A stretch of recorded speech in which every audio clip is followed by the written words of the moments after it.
All right, welcome again to Road to 2027. My name is Cynthia Agbo. Now, as Nigeria inches closer to 2027 general elections, the political landscape is becoming increasingly complex. Now, beyond campaign rallies, party conventions, and coalition talks, another battleground is taking center stage.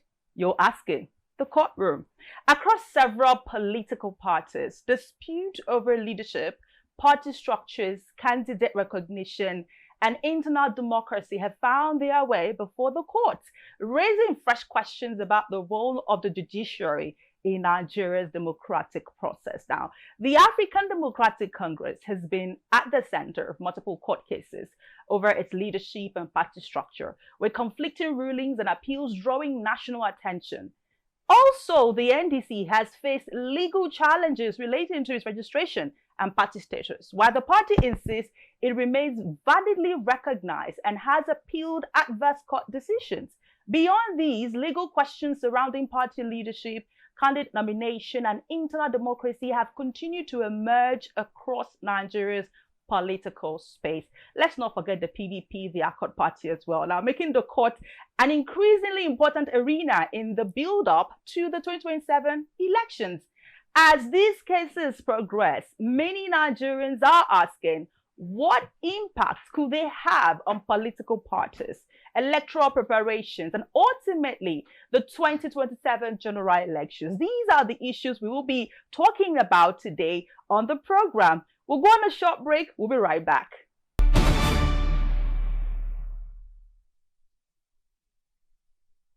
All right, welcome back. As you know, it's Road to 2027. If you're a regular here, you definitely know that we first of all have to start with our top political stories for the week. And so let's look at this development making the headlines for this week. We begin with our first story right here. Let's move up, where we have that Jonathan's 2027 bid is a bit shaky as the Federal High Court in Abuja has dismissed the suit seeking to compel the Independent National Electoral Commission (INEC) to recognize the Kabir Turaki-led leadership of the People's Democratic Party. Now, the ruling cast fresh uncertainty over decisions taken by the faction, including its nomination of former President Goodluck Jonathan as the PDP's presidential candidate for the 2027 elections.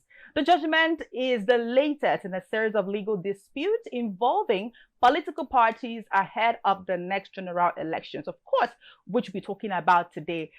Some Nigerians are asking, why is the former president deciding to be on the ballot again? Some say they prefer his rest period, focusing on other international matters and just being a good Nigerian representing Nigeria at the global stage. But anyway, let's now move on. The All Progressives Congress has uploaded the nomination details of 13 governorship candidates to INEC's candidate nomination portal ahead of the August deadline. The party says reconciliation efforts are also ongoing to address grievances arising from its primaries, expressing confidence that internal differences will be resolved before the 2027 elections. Well, we believe that. All right, moving on to our third story. River State Governor Simin Alayi Fubara has declared his support for the Wike-led Rainbow Coalition and endorsed President Bola Tinubu's bid for a second term. Speaking during a project event in River State, Fubara also threw his weight behind Kingsley Chinda as his preferred governorship candidate and urged his supporters to align with the coalition. The declaration marks another significant political realignment in Rivers ahead of the 2027 elections. So for those of you who are probably looking forward to a very dramatic election in Rivers State, well, this might just be a very quiet period because how many opposition do we currently have in Rivers State? Well, that's by the side. We'll talk about that another day. Our fourth story today, Rabiu Musa Kwankwaso of the NDC says the NDC presidential candidate Peter Obi remains committed to serving only one term. If elected in 2027, well, speaking, Kwankwaso claimed both leaders documented the agreement as part of efforts to preserve the principle of power rotation between the North and the South. The claim has continued to generate political reactions. Of course, it will definitely, receive reactions because some believe that that's not going to possible. Some believe it's not going to work. Some believe, well, we don't know how this is going to play out, but let's see what happens in 2027. And our final story for today is that the political advocacy group, the North Central Agenda, has endorsed President Bola Tinubu for a second term, citing infrastructure development and ongoing government reforms. Meanwhile, the First Lady, Oluremi Tinubu, has announced a $2 billion intervention to support the Akwete Weaving Cooperative in Abia State and encourage Nigerians to embrace locally made fabric. She also remarked that she would proudly wear an Akwete wrapper if President Tinubu secures a second term. Isn't this what we call what's it called again? Isn't this a part of lobbying? Let's just leave it like that. But then it's almost saying, okay, I'm going to do this if you do this. Madam First Lady, please get a nice Akwete for yourself and put on. You don't have to wait, for a second term in office of your husband before you wear a beautiful material. That's what I think anyway. But I don't know what you think, the audience. It's up to you what you think, our viewers, about what the First Lady said. Because when I saw the story this week, I was like, wow, really? Is this a bribe or something? But anyway, let's move over. Now, those are some of our political development, shaping conversations across the country as preparations for the 2027 elections continue. Now, we ask Nigerians a very simple question, right? Away from all the court cases, away from power tussle, away from everything. And the question is very simple. If you were elected president of Nigeria, what is the first thing you will change? 2027 is coming. And, their responses reflected hopes, priorities, expectations many citizens have as the country looks ahead to another election cycle. Well, let's get to it. People seem to have their own opinion about how to run the country, Nigeria. But what if you were given the chance to lead the same country? Today we hit the streets to ask one question, one bothering question. If you became Nigeria's president today, what would be your first decision? My name is Faith Oyewole, and this is a rapid on the streets. I'll first of all circulate food for the poor people, for the masses. That would be the best thing for government to do, because that is what is paining the low-level class in Nigeria. So we need food. Just a little quantity of money. The food is too high for the poor people. So they should make food circulate and make it easy for them to buy. I think it would be fixing the security system in Nigeria. Yeah. So because the president of Nigeria today, my first decision is to bring down the fuel prices and make a good living for Nigerians, where Nigeria will move freely, where you and I will sleep and keep our eyes closed. That's my first priority that I will give our president of Nigeria. Based on the current situation of the country, the insecurity, that's the main thing I will have to tackle first, concerning the insecurity. So I think that's the first and foremost thing I will have to do. Firstly, I don't think I even want to be the president of Nigeria because I don't think there's anybody that can change Nigeria. Because the stage at which Nigeria is right now, I don't think there's anybody that can change the country. Yes, the economic is so tight, and then sometimes people come up and like, I can change Nigeria, I can change Nigeria, but I don't believe that. Yes, I believe it is only God that will leave heaven and come and change Nigeria, because the way at which the economic is right now, I don't think there's anybody that can. So I don't even admire to be the president of Nigeria. So we are all working on survival as it is right now. Honestly, the most obvious problem is security, because one of the fundamental human rights is right to feel secure, and as a citizen of this country, I should be able to move around without having fear of being kidnapped, being robbed, or being carried. Nigeria is a beautiful place. And they have places in the east and the north that are quite scenic and beautiful. But over 90% of Nigerians might not even get to see it because they are afraid that if they go there, they'll get kidnapped or worse, killed, or worse, even robbed or something. And I feel like that's one of the things that many governments come and they say they'll do, but they end up making it worse. Buhari and this Tinubu tyrant has actually come here. You come and then you say you make security better, but you make security worse. And it's sort of like boils down to the fact that they have a hand to do in all these insecurities. I mean, if you're coming here and then security is getting worse under you, then obviously you know something about it and you're not doing it, and then it's just bad because I want to be able to sleep at night knowing that if somebody like my age over the north is not having to worry about bandits getting to his home and killing him, or worse, recruiting them or selling them, and they're safe wherever they are. The politicians, their children are probably not even in this country, and then they endanger the lives of Nigerians. And then the worst thing is, these same Nigerians will still go and fight with these politicians. So I feel like security is one of the very important things that we need to tackle: security and education. All right, interesting perspectives there. As Nigerians continue to express their expectations of leadership, political parties are also contending with internal disputes and legal challenges that could shape the build-up to the 2027 elections. To help us understand the legal perspective, implications, and like somebody said in a program where I was, just said, is the judiciary confusing us? Well, to make sense of all of what is happening, I am being joined by a very wonderful guest here, Mr.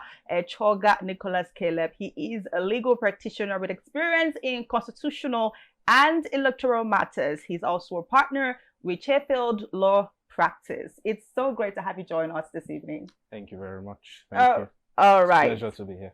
All right. I mean, just passively, when we were watching the street interview, you said something about somebody wanting to eat food for 5 days, and somebody just mentioned distribution of food. It was almost prophetic, yes? Exactly. It just tells you that Nigerians are hungry, and if they have the opportunity, food economy is the first thing that they will tackle with. Yeah. But before we start talking about tackling things, we need to even have people on ground, because as it stands right now, the only party that is certain is the APC, that is the ruling party.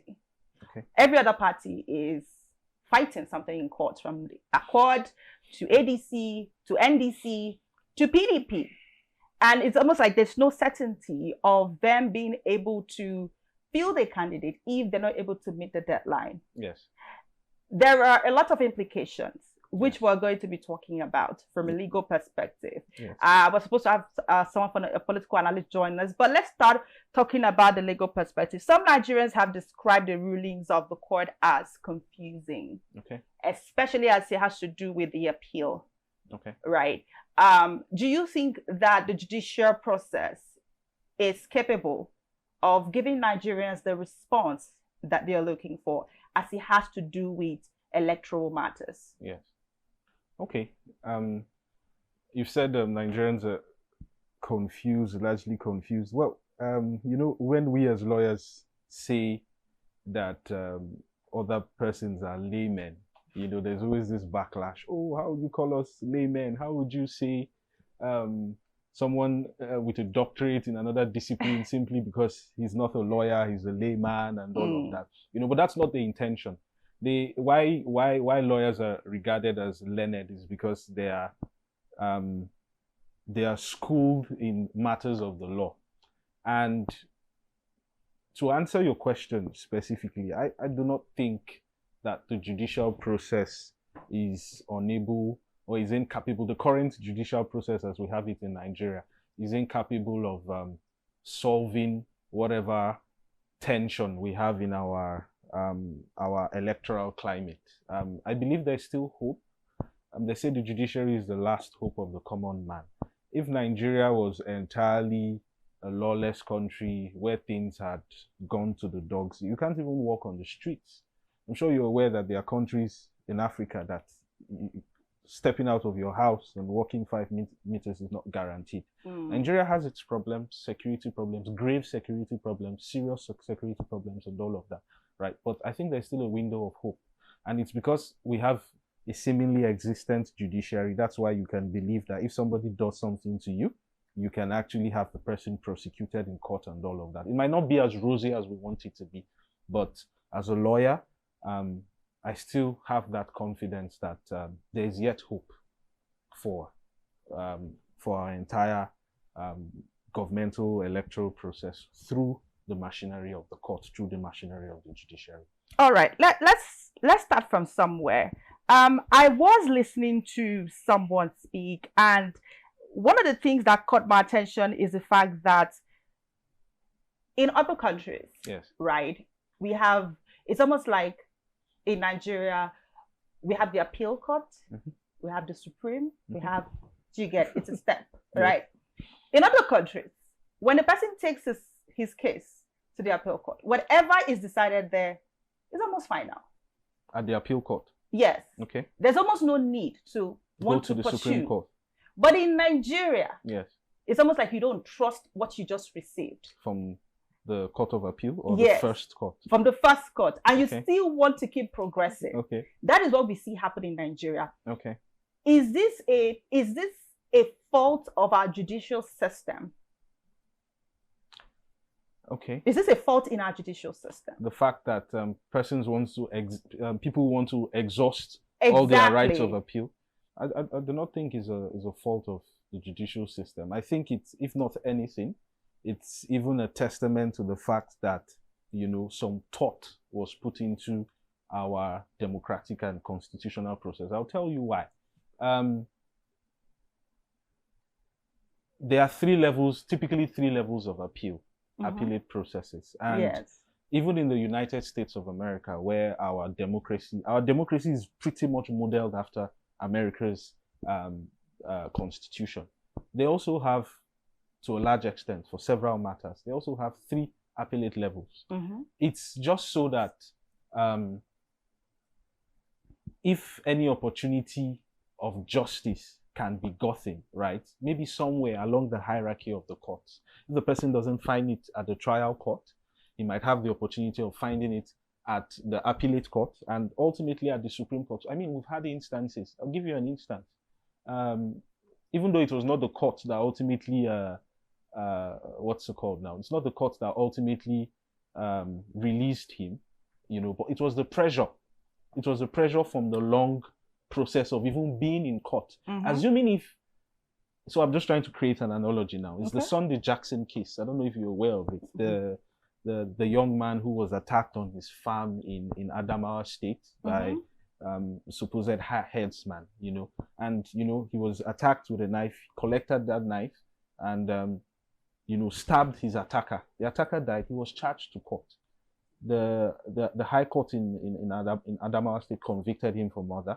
Right, you know, there was a lot of clamoring. How can somebody defend himself and you're convicting him? He got to a court of appeal. Court of appeal went ahead, convicted him. The clamoring even got louder. Supreme Court eventually, you know, still convicted him, although there was a dissenting judgment, which all of us applaud as lawyers, right? But the Supreme Court still convicted him. But the clamoring was so loud, it was so much that the president had to, the governor of the state now, I think Fintiri, had to grant a presidential pardon. Now, assuming if his right of appeal ended at the Court of Appeal, there was no opportunity for clamoring, and his issue could not be made a subject of debate. It would have just gone down quietly. But that long road from the trial court to the Supreme Court created room for even the court of public opinion to come in. So the appellate process, in my opinion, right, even allows for more justice. And it's not even in every instance, especially for electoral processes, that everything has to go from the trial court to the Supreme Court. There are certain matters that stop at the Court of Appeal level. What do you call it? National Assembly elections, House of Reps or Senate. Yeah. If you start from the trial court, right, and you go to the Court of Appeal, the decision of the Court of Appeal on that matter is final. You can't go to the Supreme Court from the Court of Appeal is the final court. Final. Yes. Same thing even with presidential elections. You do not start from the Federal High Court or the State High Court. The Court of First Instance is the Court of Appeal. So that there's only one right of appeal, the Supreme Court. So Court of Appeal, Supreme Court, and that's all. So I still believe there's a lot of sense in the appellate processes, and I do not think it's it's unnecessarily elongated. No, I do not agree. Okay, so Nigerians are big heroes looking Yes. at their judgment when it comes to these parties now. Yes. Same appeal, Yes. but two separate judgments. So Nigerians are wondering, is it possible that you can have two separate judgments Yes. from the appeal? Okay. Yes. Which of the appeals are you making reference to now? So we're talking about in the case of the ADC. Yes. Yes. So there were two separate judgments that came out. Okay. And now they are wondering, okay, Nigerians are wondering, what do we follow? Is it that the judiciary is not unified? Yes. One is saying this, one is saying this. Okay. Which is Nigerians, which are the parties supposed to follow? So Is it possible for us to have, is the judiciary facing a problem of uniformity or what? yeah, so I don't know which of the particular ADC judgments you're speaking about now, but if I was to speak generally, right? Or do you want to give me the details? No, I want to be I wanted to speak on that before I give you the details. So if I was to speak generally, I do agree, certainly. I do agree that in recent times, Okay. even in recent years, we've had conflicting judgments of the court. Okay. Judgments where, it leaves us at some sort of state of helplessness as to what to do with such judgments. And ultimately, we have to wait for a resolution by the Supreme Court. So I do agree that the judiciary has to do better, right? There are certain judgments that come up, especially at the Federal High Court level. And these days, we're even beginning to see it creep into the Court of Appeal. We have a lot of judgments that seem, rather conflicting and counterproductive. I do agree there needs to be some level of uniformity, but we are not left completely stranded, because as lawyers, what we do understand is the current position of the law is the most recent judgment on a particular matter. So if today the court says for instance, this table before us here is white in color, right? And that's the judgment of the court. And tomorrow there's a judgment saying it's black. Regardless of your grievances, it's the later judgment that still holds sway. So I agree that there have been some conflicting judgments, but regardless, it shows that work has to be done to create some level of uniformity so that the common man, the laymen, are not misguided. Yes.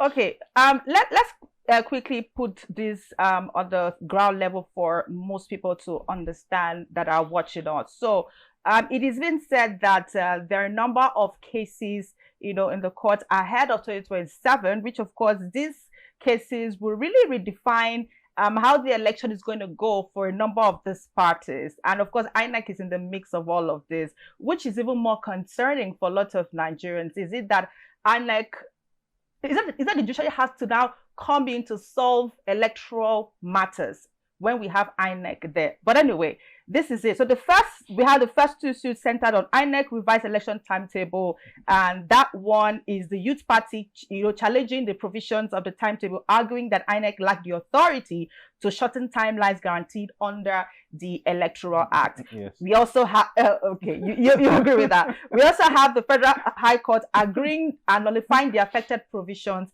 and INEC had to, appeal, maintaining that the election timetable is an integrated framework that cannot alter. We also have another one. This one was filed by the Social Democratic Party, that is the SDP, while affirming INEC's power to issue election guidelines. The court ruled that it could not amend statutory timelines for the nomination, withdrawal, and substitution of candidates. Yes. The Court of Appeal has reserved judgment in this particular one. Now, we also have another suit, like there were 6 of them actually.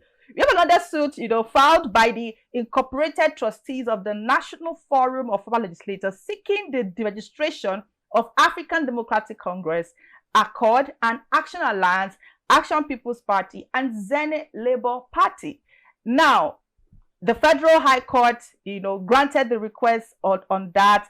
The Court of Appeal stayed on the execution of the judgment pending the administration of appeals filed by the affected parties. Yes. And it just goes on and on. Yes. Now, there is another pending at the Federal High Court. Yes. So we have several cases. There are about 6 of them, like I said earlier, which now leaves us asking. Yes. This 2027 election, we're not even there yet. Yes. But we already have a number of court cases. Yes. At the end of the day, are we going to be seeing a situation whereby the court would have to determine Yes. the entire election process? Yes. Because right now it's before, Yes. during, and after. Before we used to wait for after the election, but now it's already starting. Okay, that's a lot to unpack, but it's Start from somewhere. I will. It's not just starting. Pre-election matters have always existed. You know, pre-election matters are matters that, you know, come to the court for determination, you know, before the election. So you have pre-election matters, and then you have post-election matters. Pre-election matters, I mean, from time immemorial, you always have jostling. There's always a competition. If there's a party structure, there are people within a party that feel, you know, they are entitled, not necessarily entitled. I take that back. Not entitled. They feel, you know, they are qualified, you know, to hold offices on the platform of a particular party. And then you have so many similarly qualified persons, and of course, nobody is willing to back out for the other. So all these tussles will continue to occur. We have 2007 had the instance of the very popular case of Rotimi Amechi and INEC at the time. You know, Amechi at the time, you know, had contested for the primaries of the PDP in Rivers State at the time, and he had won, but for some reason, you know, PDP submitted the name of Celestine Omehia, and Omehia got into office. You know, he was in office for 6 months. Then the Supreme Court eventually, you know, reversed all of that. So basically, Amechi didn't spend a dime on campaigns or anything. The governor that was there was removed because the process that brought him into power was wrong. So, of course, his candidature, his governorship was also that Amechi came into office. So these are pre-election matters, because that issue of nomination, why wasn't my name submitted? Amechi just simply waited and went to court. So this is pre-election. Pre-election matters are always there, and they determine our jurisprudence to a large extent. Now, to talk about, or if I'm to speak about all of these matters that we're having left, right, and center, first thing I want to say is there is a principle, a very cardinal principle of our electoral jurisprudence that says that the internal affairs of, you know, a party should not become subject of litigation, right? Okay, if I was about to come in there. Yes, if that principle is, you know, encouraged, followed to the letter, you know, pushed forward, we'll be having most of these issues that we're having. I feel to a very large extent that our courts, more often than not, and especially in recent times, especially when I say more often than not in recent times, are beginning to entertain so many matters that should be left to the internal workings and the internal democracies of parties, so that we don't have all of this litigation. And that's what raises the suspicion of people saying, oh, the judiciary is, you know, playing to the dictates, perhaps playing to the dictates of the ruling party, allowing you took it out of my yeah, mouth, because I was about to ask you that question. Allowing for much supposed confusion in the enemy camp, and then the APC now seems organized. Everything is there. So, if these opposition parties know that this is the challenge, I mean, Nigeria, if you are in the politicking space, you should know that you should know better as a politician. And I for one, am particularly disappointed at the you know, permit me to use the word, the senior men that are in the opposition camp. They've had years of experience. People like you know, David Mark of the ADC. These are not boys. They've been in government for long to be able to know the tricks around politicking and all of that. You should be able to put your house in order and forestall some of this mess that they've gotten themselves into. For some of these parties, for me, honestly, if I'm to make comments, right, it would seem very, very I don't want you to make comments yet, yes, because I'm still going to ask you that question, because yes, it is really a concern. Now, it's something Nigerians are not saying, oh, it's bad to have legal issues. yes, I mean, of course, the judicial system is there, to intervene and yes, uphold the rule of law. yes, But then again, the allegation currently swelling yes, is that the judiciary might have lent itself to be used to malign, intimidate, yes, and I'm using the words now, yes, and harass opposition parties. yes. To malign, intimidate opposition political parties. I quite understand why, some persons might have that sentiment or feel that way. But again, I would repeat that it's the fault, to a very large extent. It's been the fault of these political parties. You can't, I don't understand why they cannot have a proper coalition, why they cannot have an understanding amongst themselves, to use a political structure that is free from all of this chaos.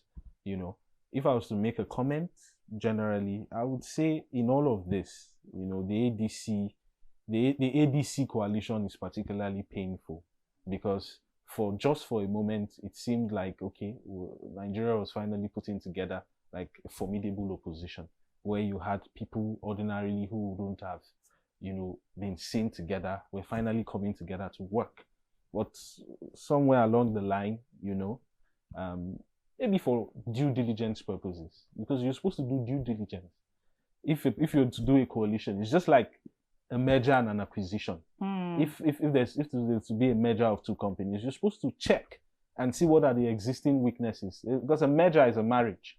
A merger of two companies is a marriage. I cannot marry you, or it will eventually be problematic if there's no full disclosure. Because somewhere along the line, we're going to have problems. So all of these internal tussles were things that they should have sorted out earlier. They should have checked. They should have checked the litigation history, the likelihood of persons that will be problematic. They didn't do all of that.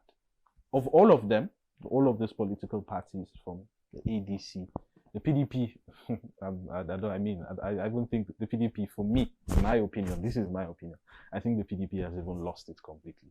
They should. Why do you say that? Why I say that is because their own situation seems to be more, what's the word now? Gloomy.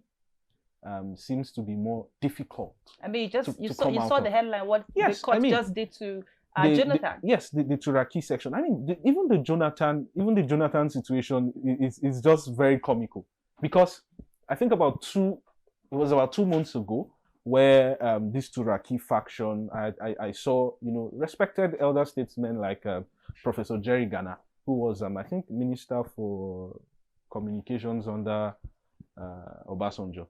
They came with a certificate of nomination for Jonathan. Jonathan was not even there. How can you have, you say you are a faction.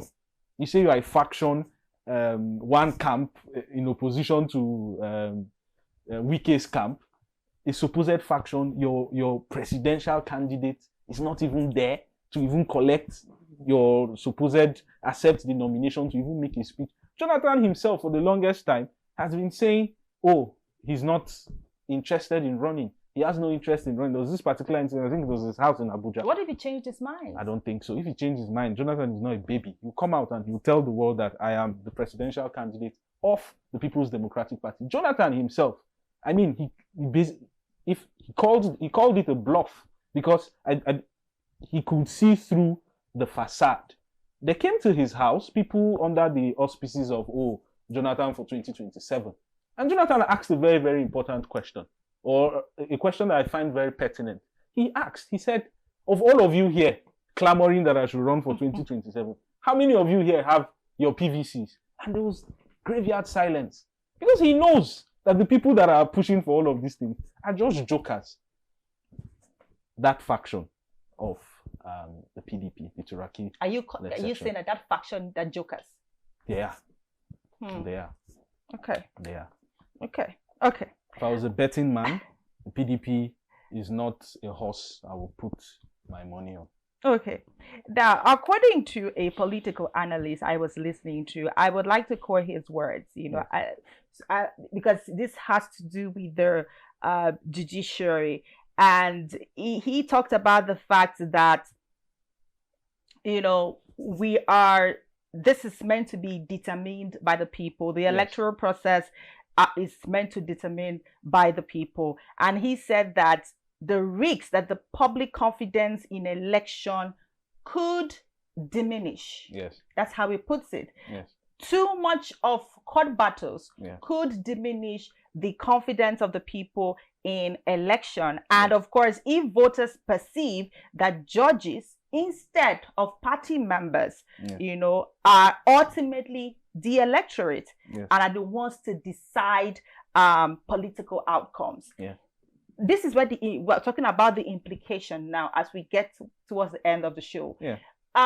Do you agree with these thoughts of his about diminishing the confidence of the people in the election process, because it now looks like everything has to be determined by the court instead of? Yes. It's our fault as a people. The people that are complaining that the courts now decide. How else would you want it? Can the court throw it out? The Say, go and sort out your internal issues. The court, yes. I'd said that earlier, right? But one very important thing is, for a balance, I must state this balance. Okay. Is in as much as certain things are internal issues, that's the general, that's the general rule, right? That these are like internal issues that should be sorted out by a party. But there's also another side to it. If a party has its constitution that stipulates A, B, C, like internally, and the political party itself disregards its own constitutional processes, where would anybody who has been aggrieved, where would he take his grievances to? Of course, they might have their internal mechanisms. What if the internal mechanisms too have just become arbitrary? The person has to go to court. So yes, we say political matters, internal issues should be sorted out by parties. But even at that, if a party is refusing to even obey its own, homegrown democratic processes, those things will also be ultimately challenged. So generally, the fault lies, for me, it still lies with us as a people. If we are not forming the right political structures, having the right people come out to hold these political offices, there is this fatalism mindset that a lot of Nigerians are guilty of. 2027 elections are not even here, and people are already saying, the person that will win the election has already been determined and all of that. The funny thing is that are they wrong for? They are wrong. Are they wrong for assuming or insinuating? They are very wrong. They are seeing what is playing out. No. That's why I said it's a fatalism mindset, that what will be will be. What will be will not be. You have to be a participant in the process, and that is a lie that politicians have weaponized for so long. So let me ask you, what are the odds? Looking at the number of court cases, yes, what are the odds? Because yes, we have factions already in the ADC, we have factions in the PDP, we have the SDP having their own problems, and these people are NDC as well. Yes. These people are housing candidates that are meant to be on the ballot box. Yes. Talking about people like Peter Obi, yeah, like Atiku Abubakar, yes, talking about those in the other parties. Yes. So if these issues are not able to be resolved, yes, by the court, which it looks yes, like yes, it's the final hope right now, it means that we might likely have just one person. Unfortunately, that's what. So what is the court? How is the court supposed to help this process to ensure that we don't end up having only one name on the ballot? The court is helping the process.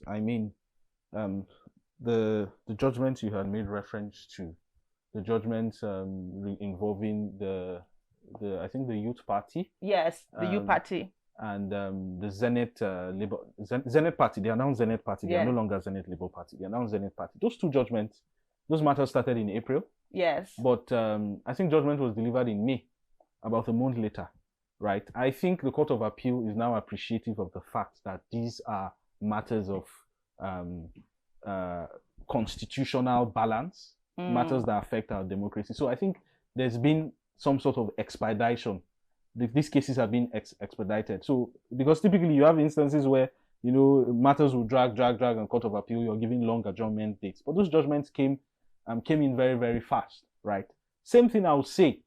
If I was to just make a comment around all of this, the NDC, the ADC, PDP, I just think my final thoughts on all of these issues. I think so far, the NDC still remains in a better position than all of these parties. Why do you say that? Is it because that is about just name registration? Yes, their matter is simpler, and even the grounds of appeal. The grounds of appeal. When you look at all of this, their matter is not as complex and convoluted as these other political parties. It's a matter of the logo. It's not even a name registration. It's the logo issue. And that judgment. No, because Ahijo Ibrahim Kalahi, yes. This particular suit is still also pending at the High Court. It was filed by Ahijo Ibrahim, against INEC and the NDC, challenging the legality of the party's registration and recognition. We also have that of the logo as well. Yes, I'm not aware of the Ahijo's matter. For me, I think it's something that will be thrown out. Yes, I think it's something there because there are 1,001 frivolous cases. That one will be thrown out. The one of interest is the one involving their logo, and that judgment is bizarre. I'm not a lawyer that comes out, to criticize the judiciary and all of that. It's not in our training. It's not ideal, right? But when we see certain kind of judgment, it hurts you down to your stomach because it's unfortunate. Let me just use that word so that I'll not be said to have made some sort of comments about judges. It's rather unfortunate. Simply what happened in that case, a party, I think the PMP is not even a political party, it's an association. Federal High Court in Justice Danshen in Lokoja in December gave a judgment directing INEC to register the NDC. INEC was registered. The NDC was registered.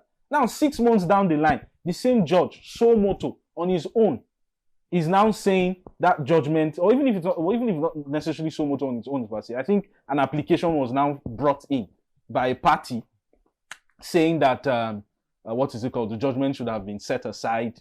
The judgment should be set aside, that it was obtained on the basis of fraud, and the judge unfortunately agreed with that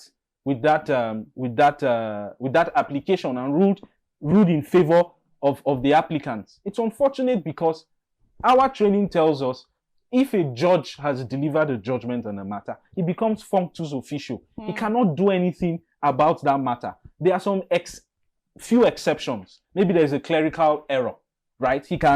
It's a slip. He can correct it and all of that. There are also further exceptions that now allow, for even those judgments to be set aside. For instance, if it was clearly obtained on the basis of fraud, right? But that application must have been brought timeously. Now, if you say on the basis of fraud, what fraud has the NDC committed? Now, the application was brought 6 months after. That defeats the jurisprudence of saying such an application must have been brought. Which now goes back to my question when I asked you earlier. I said, yes. Is the judiciary confusing Nigerians? Or are they just some form of disunity and pettiness happening? What I'll say is that some judges should do better.